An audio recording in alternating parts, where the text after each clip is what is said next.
Namaskar, SAVITRI, Book 1, Canto 4, The Secret Knowledge. On a height he stood that looked towards greater heights. Our early approaches to the infinite are sunrise splendors on a marvelous verge, while lingers yet unseen the glorious sun. What now we see is a shadow of what must come. The earth's uplook to a remote unknown is a preface only of the epic climb of human soul from its flat earthly state to the discovery of a greater self and the far gleam of an eternal light. This world is a beginning and a base, where life and mind erect their structured dreams. An unborn power must build reality. A death-bound littleness is not all we are. Immortal, our forgotten vastnesses await discovery in our summit selves. Unmeasured breadths and depths of being are ours. Akin to the ineffable secrecy, mystic, eternal in unrealized time. Neighbors of heaven are nature's altitudes. To these high-peaked dominions, sealed to our search too far from surface nature's postal routes, too lofty for our mortal lives to breathe.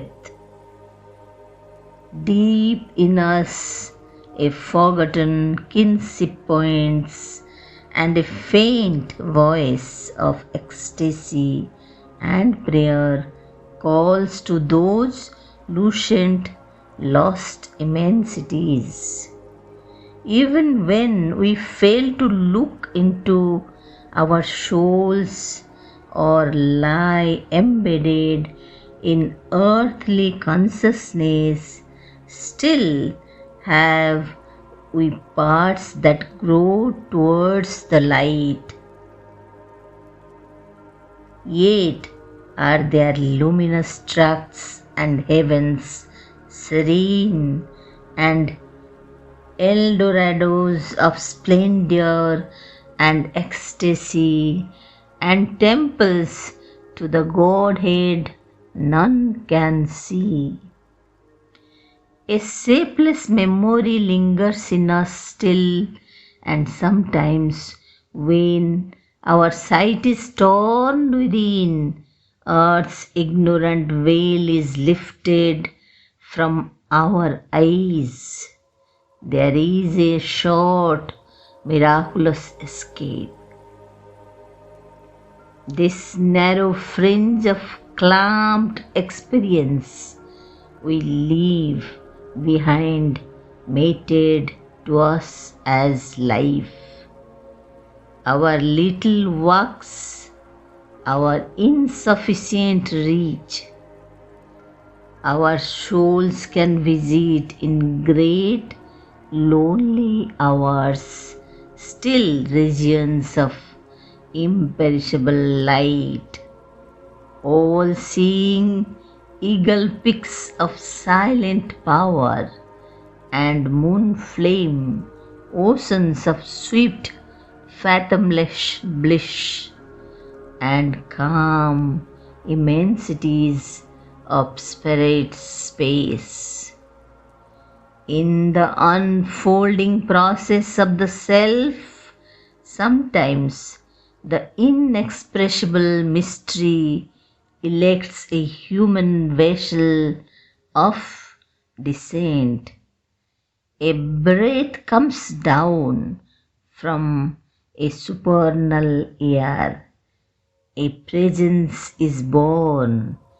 A guiding light awakes.